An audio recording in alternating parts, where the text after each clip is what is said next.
If memory serves, probably all of your interactions with the AFL hierarchy haven't been quite as cordial as that. No, they haven't been great. What did you think when the chairman called you? No, I shit myself, to be honest. Well, he rang a number I didn't know, called, and I don't answer numbers I don't know because they're not usually good news. And he texted me saying it was Richard Gordon from the AFL. What have I done? So I didn't ring him back. I rang my manager straight away, and I was basically, mate, why on earth the AFL rang me? And it's nice for Pickers to have any faith in me because he's like, I've got no idea, but if you're in real deep, it wouldn't be him calling you, so I think you're all right. So I called him back, and obviously this was it. So it's the nicest call I've ever had from the AFL, that's for sure. It's the biggest entourage, I'm told, we've ever had in the room that you brought. So table 23, the whole Rat Pack is here? Yeah, I've got about 35 here, so, well, and with everything, what's the point in having things like this if you can't enjoy them with the people you love and the people that you care about the most? So if I was here on my own, it wouldn't be nowhere near as fun. I wouldn't enjoy it as much. So everyone here who I'm with tonight, I didn't really ask them to come here to watch me get this, even though they kind of are here to do that. It's more about, we all have children now. We're busy in our lives, but the one thing I love, probably just underneath my family and my children, is getting all the people that I love in this world together and having a good night. So that's what we plan on doing. And Chris, if 6 can't get you to 6 a.m, I know a party that probably will be able to get you there. So let me know later. Dad was a VFA great. Didn't carry a whole lot of weight with young Dane, did it? No, well, hopefully one day I'm in the crowd watching him get up here. But no, it didn't. I was a cadet, I guess, as a young kid. And the one probably story that from Dad, and Dad was never one to rant or rave or to come in a quarter time when I was under 14s, under 16s and grab me and go, mate, don't worry about what the coach is saying, just focus on yourself. He just sort of let the coaches coach. But one day I was probably wasn't the most ferocious footballer, or I was pretty lazy, and Dad was yelling at me from the boundary at West Meadows, and I'd had enough of it while the game was going on, and so I decided to sit down and cross my legs and stick my fingers in my ears for a couple of minutes while the game was going on around me. So that's a kind of stupid mentality I had, but that's how I was as a kid, unfortunately. But Dad's obviously had the biggest influence on my career, and like I said, hopefully, one day for what he did in the VFA, I can be sitting down there watching him come up here. When's the fork in the road? Is it the end of the second year at Collingwood? Yeah, when I got arrested. Right. Yeah, probably do it. Yeah. So that was fun. So what's that meeting like, and why does it break through? Why we get arrested? That's probably for another day, Joe. We are live. That was absolutely. I got drafted and moved straight out of home, moved in with my mate who's here tonight, and I thought playing AFL was all about getting drink cards on a Saturday night. I'd give no effort. I give a lot of effort. It was all on Saturday nights. There was no effort. There was no effort during the day. So, and I didn't deserve to be on an AFL list. And then obviously got in that blue and got in trouble and thought I was going to be sacked. And you don't know what you've got till it's gone. It's very cliche and rang true with me. Dad sat me down and he's a man of a few words, but he said, mate, don't continue to be on the list if you don't want to be. Just because you think it's what we want you to do. If you don't want to play AFL, don't. And then got there and all the heavy hitters of the footy club were sitting around the footy club and they all told me what they thought of me, and I must have been very good human back then because there wasn't too many positive connotations coming back my way. And then just got to Mick and he said, mate, we're not going to ruin your career and one stuff up. So prove to me that you belong here and now start showing some faith. Start repaying some of the faith that we're showing in you. And that, obviously, I want to say I got put on the right path. I'd say I was probably put on a righter path than what I was on. But so Mick saved it, and then two of the boys that are here today, Benny Johnson, Chris Tarrant, sort of helped me train and lift weights with them and showed me the work ethic that was needed. And so without any of those three, there's absolutely no chance I'd be up here, accepting this tonight. So once the penny had dropped and you committed to the work, why did it lead you there? I think the easiest thing to miss is probably how much game day meant to you. Yeah, no, that's all it was. I loved playing footy, and this was happening in sort of 02, 03, and I didn't really get going till probably 07, 08. So it took a while, and I was just very, very lucky. There were so many players that came in that were better, harder workers, faster, fitter, stronger, all those kind of things. I've just got no idea why they kept me. I was like a cockroach. They just couldn't kill me. But Mick obviously seen something in me in the footy club. I could get it a little. I could get it. I couldn't do much with it, so I had to get it a lot to have half an impact. But I think my old man said I just got better every single year. From the age of 14, 15, I just gradually developed up until 27, 28, and just got better and got more games when I probably shouldn't have, and just slowly got better and got more confident. My body got bigger and stronger and fitter, and then, Mick threw me into the midfield. I think he was sick of people kicking goals on me down back, so I kept trying to kick goals from half back, and then threw me into the midfield, and away we went. So that explosiveness that Mick spoke of and the advent of rotation, was that the core of it? Yeah, absolutely. And, I guess I could probably apologise to the AFL for ruining the game, because I was the most rotated person for 3 years, and apparently they hate the aesthetics of people rotating on and off the ground. So that was me, so I apologise for that. But, so Mick came to us and Mick said about the ice hockey thing, that he was about ice hockey, and he went and watched the ice hockey and how the blokes stay on for 2 or 3 minutes and use that power, and that was my strength. I wasn't great aerobically, and so thankfully they sort of, figured out the game plan for me. And you go into that pre-season thinking, whether midfielders think it or not, or tell you or not, but we all think it, well, why would I want to be off the ground? I want to be All-Australian, you want to be best and fairest, you got Brownlow votes, why would I spend half an hour on the bench? But, obviously you have to trust the people that put you in those positions, so I did, and realised, when the way I played and how I could probably recover from, the anaerobic sort of stuff, that suited me, and you could break a tag, and you could run sort of just as hard sort of late in the game that you could early. So figured that out, and I thought, well, that's me. That's the way that gets the best out of myself. And I guess I was just probably lucky enough that I was at a club that allowed me to do something like that. How good were those years of, say, 9, 10 and 11?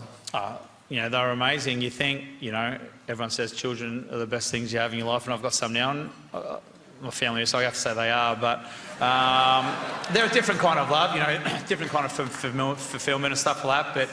But, those 3 or 4 years when you're with your best mates, like the Rat Pack, who are here today, mate, it felt like it went for 6 months. Like, you play at the biggest club in the country, so I had one of the bigger profiles. I was going okay. We played hard, we partied hard. We just had a great time, and it felt like it went for 6 months. We barely lost. Those are the moments that you wish you could have back. Unfortunately, we can't, because we're all a bit too old now. But those moments, and probably more off the field, the locker room laughs, the carry on, the blood, sweat, and tears off it, the fun, the footy trips, those things that why you play footy for, you love, and I cherish those memories more than probably the wins and the things the personal achievements. Did you win the wrong Brownlow? Well, yep, absolutely. Well, I shouldn't have won 10 or 11 because I played in the granny, so it was wasted on me. I couldn't celebrate it, so it was just a waste of time. But Juddy, obviously Juddy's a tremendous player, but he probably stole mine in 10, but I probably stole his in 11, so we're square. So we'll call it even.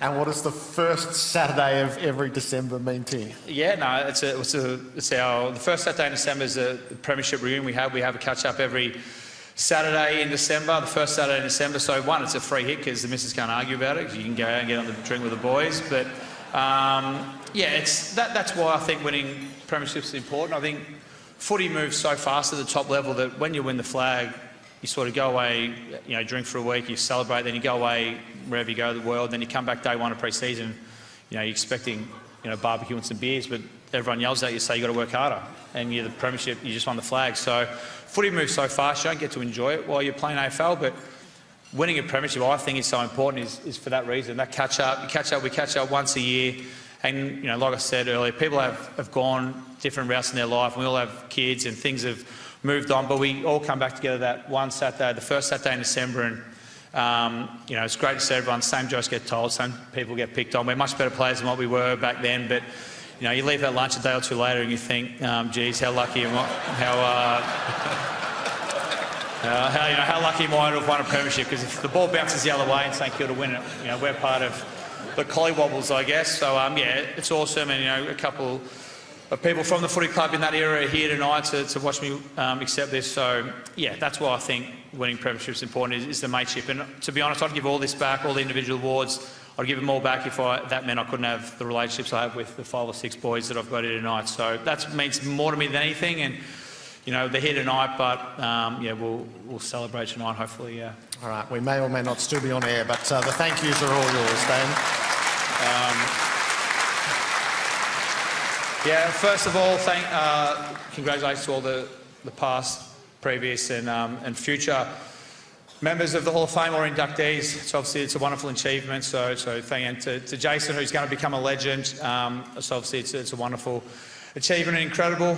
So well done to you. To the fans, being such a powerful club like Collingwood, the biggest club of Collingwood is amazing. They sort of made me, and I wouldn't have the life I had today without them. And even the other ones, I love the cheers as much as I love the boos. If we all broke for the same side, footy would be boring. So I love the fact that we can have banter and sort of take the piss out of each other's sides and players. It's what makes footy so great, I think. So thank you to everyone who contributed to watching me play, whether it was to abuse me or to cheer me on. I loved it all, so thank you very much. Then we go to all my players who I played with. Thank you very much for putting up with me, and mostly for helping me game day and probably letting me run around offensively and chasing my man around for a little bit so I didn't have to work too hard defensively. Thanks very much for that. I really loved my time at the footy club. To Collingwood, I know I'm not in your Hall of Fame, so obviously you don't rate me as highly as the AFL.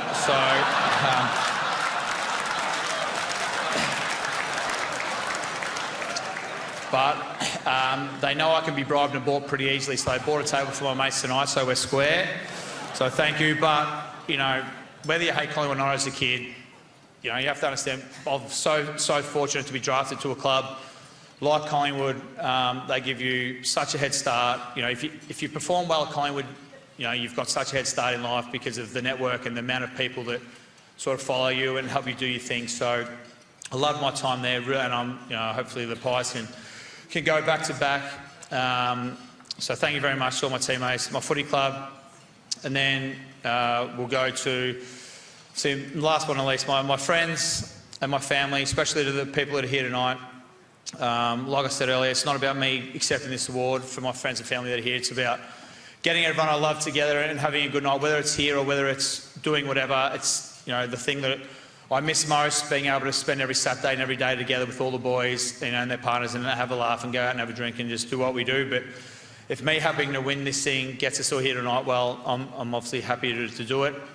And then finally, to my family, my parents, my sister, not my immediate family, for supporting me throughout the years. I think they probably, when I was good, they probably felt it a bit more. And when shit hit the fan, they probably felt it a bit worse. So, they rode the bumps, the ups and downs with me a little bit harder than probably I did. But, whether I was going well or not, or whether I'd made a blue off the field, I could never do anything wrong, which was incredible. And, their support has been awesome. And I certainly wouldn't be up here today without them. So I love you all from the bottom of my heart. And hopefully, this means a lot to you, because I certainly wouldn't be here without you. Now, last but not least, my family, my 3 children. I was going to thank them, but they're 3 years and under, so they had absolutely nothing to do with my football career.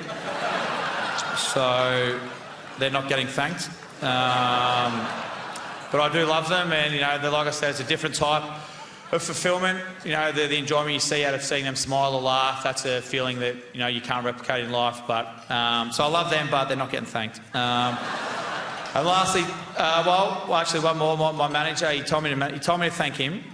I didn't write anything down, but my manager, my pickers, thank you for being with me for 20 years through all the ups and downs and all the the controversy and all the ins and outs that I've done. But then I thought about it, and then I was like, well, I've actually stuck with you through all the ups and downs that you've had and all the 5 or 6 change of management companies you've had. So, and the court cases. So, and you're still taking a clip off me. So I reckon we're square. And then, so my partner, Taylor, obviously you arrived from the US in 2008, and 2008 was my first best and first in All Australian, so you clearly had a positive impact on me in my life, and you're obviously the mother of our 3 children, and I'm not a cunning linguist, but I'm lucky I got that out. That could have been dangerous, but I've tried to think of some words quickly, but there's no words that could do what you do for me and my family justice. You've been incredible. Obviously, me and the kids love you more than anything. Without you, I don't know where I'd be. You've been the most important person in my life in the last 17 years. So I love you so, so much, and please remember these kind words when I'm refusing to come to bed in about 10 hours and I won't kick anyone out of the after party. Thank you very much. Dane, really love you.